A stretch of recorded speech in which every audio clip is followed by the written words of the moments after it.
Poytaxtimizning 50-sonli matematika fanini chuqurlashtirib o'qitishga ixtisoslashtirilgan Davlat umumta'lim maktabida o'zbek tili bayrami kuniga bag'ishlangan tadbir o'tkazildi.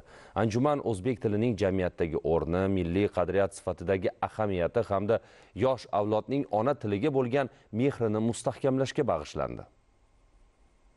Tadbir davomida o'quvchilar tomonidan she'rlar, kuy-qo'shiqlar va raqslar ijro etildi. Sahnada ona tilining go'zalligi va xalqimizning madaniyatini badiiy ruhda aks ettirgan chiqishlar namoyish etildi.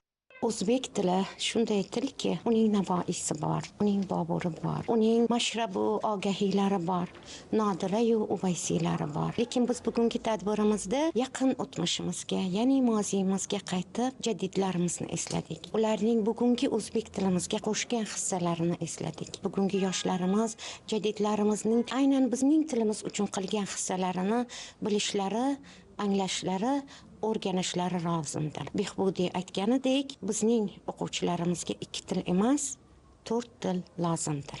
Tadbir davomida o'qituvchilar o'quvchilarning faol ishtirokini e'tirof etib, ona tilini sevish va ardoqlash har bir insonning eng muqaddas burchi ekanini ta'kidlashdi.